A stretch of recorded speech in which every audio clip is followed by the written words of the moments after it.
Friends, welcome back to Gupta smart classes. आज हम लोग पाइथन सीरीज को आगे बढ़ाते हुए यूनिट 4 जो जीटीयू में है वो फंक्शन चैप्टर देखेंगे। ठीक है, तो फंक्शन में आज क्या क्या देखेंगे कि तो व्हाट इज फंक्शन, एग्जाम में क्या क्या क्वेश्चन पूछता है फंक्शन, कैसे फंक्शन को डिफाइन करेंगे, ठीक है, और फंक्शन कॉल देखेंगे। ठीक है, सिंपल है, देखिएगा समझ में आ जाएगा। ठीक है, जैसे ही फंक्शन आए तो आपको एक वर्ड याद रखना डिफाइन करने के लिए, इसको रीयूजेबल याद रखना है। रीयूजेबल का मतलब क्या होता है? रीयूज मतलब जिस चीज़ को हम बार बार यूज कर सकते हैं उसे क्या बोलते हैं? रीयूजेबल। तो फंक्शन का डेफिनेशन ये याद रखना है हमें। अब function is a block of, यही लाइन लिखना है, is a block of reusable code. इसको क्या करना है? कैपिटल लेटर में लिखना है। A function is a block of reusable code that is used to perform a specific task. ठीक है, सिंपल सा डेफिनेशन है। A function is a block of reusable code that is used to perform a specific task. कोई task को करने के लिए हम बार बार जिसे यूज करेंगे उस कोड को ही हम फंक्शन कहते हैं। तो इसका एक एग्जांपल से हम ज़्यादा समझ में आएगा। ठीक है, अभी बस याद रखना है, रीयूजेबल याद रखना है कि फंक्शन क्या होता है। एक रीयूजेबल कोड का ब्लॉक होता है जिसका काम क्या है कि कुछ स्पेसिफिक टास्क को करना है। अब डिफाइन कैसे करेंगे फंक्शन को?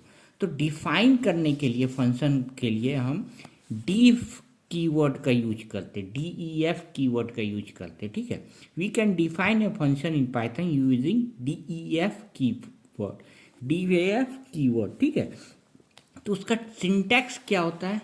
तो सिंटैक्स, फंक्शन डिफिनीशन का सिंटैक्स क्या होता है? तो ये रहा सिंटैक्स। सिंटैक्स क्या करना है? बहुत ही सिंपल है। DEF function name, parameters, statement, return expression, one by one देखते हैं। ठीक है, क्या है कि जैसे कोई भी फंक्शन को हम डिफाइन करेंगे तो पहले लिखेंगे डीईएफ, फिर फंक्शन का नेम लिखेंगे। तो फर्स्ट स्टेटमेंट क्या है? तो देखिए वन बाय वन देखते हैं। फर्स्ट क्या है? डीईएफ। तो DEF is a keyword used to define the function. Clear है? मतलब जिस फंक्शन कोई भी नाम से स्टार्ट करेंगे तो पहला हमें डीईएफ लिखना है। तो डीईएफ क्या है? तो DEF is a keyword used to define the function. DEF क्या है? एक कीवर्ड है। अब दूसरा क्या है? डीईएफ के जस्ट लाइन में बात क्या आता है? Function name. तो फंक्शन नेम, कोई भी फंक्शन का नाम लिखना है तो उसका क्या लिखेंगे? Name of the function. कोई भी फंक्शन का हम नाम दे सकते हैं। एग्जाम्पल देखेंगे तो ज़्यादा क्लियर हो जाएगा। उसके बाद क्या है? इसके ब्रैकेट में पैरामीटर्स। तो थर्ड पॉइंट क्या हो गया? Number of parameter. तो ये क्या लिखें? It is optional. मतलब ये इसमें कुछ वैल्यू रख भी सकते हैं, नहीं भी रख सकते हैं। तो ये तीनों पॉइंट्स क्लियर होना चाहिए। डीएफ का क्या यूज है? तो DF is a keyword use to define the function. ठीक है, उसके बाद नाम दे देंगे फंक्शन में। तीसरा क्या है? पैरामीटर। पैरामीटर क्या होता है? Optional. Fourth is the statement. इसको यहाँ पे हम बॉडी ऑफ फंक्शन भी लिख सकते हैं। तो बॉडी ऑफ फंक्शन क्या होता है?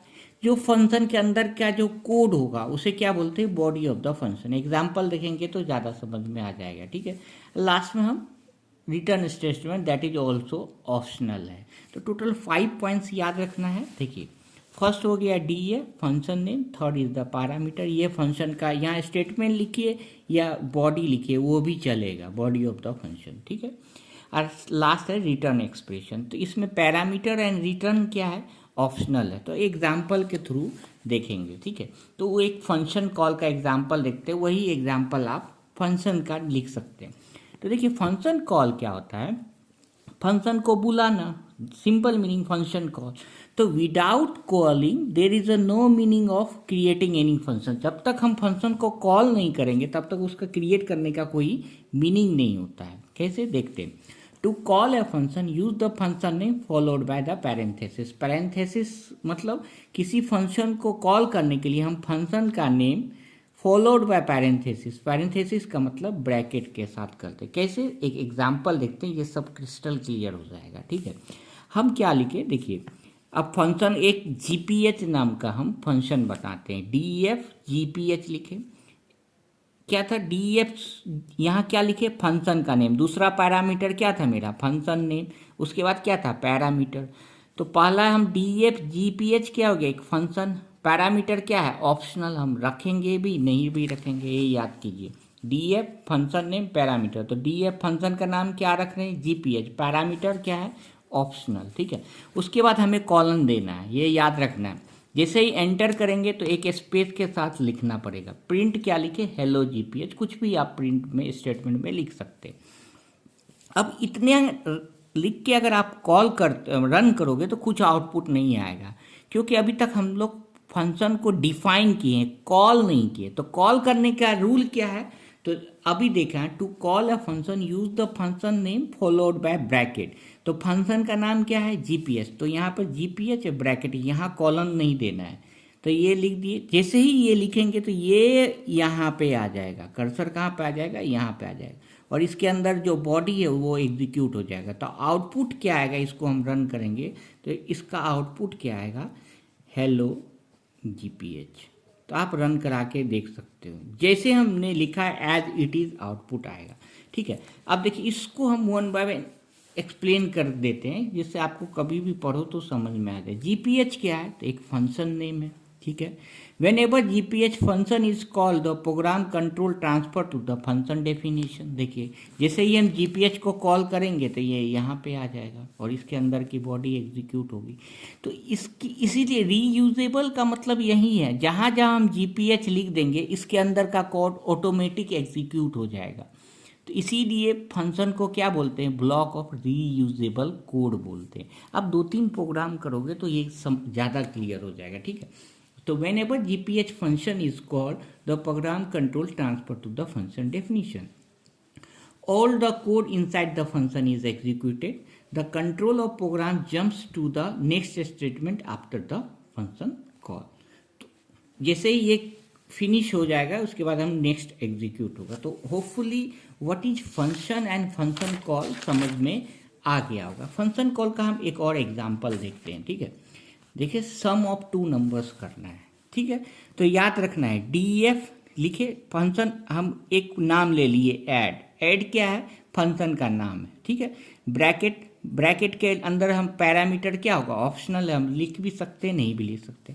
अब ए से हम कोई वैल्यू इंटीजर एंटर करा रहे हैं, ये यूजर इनपुट फंक्शन से A int input enter number 1, B same चीज लिखना है इनपुट एंटर नंबर 2, ठीक है। ये एंटर हो गया। उसके बाद क्या करना है print sum equal to A plus B. तो ये पूरा क्या होगा कोड, ये बॉडी हो गया।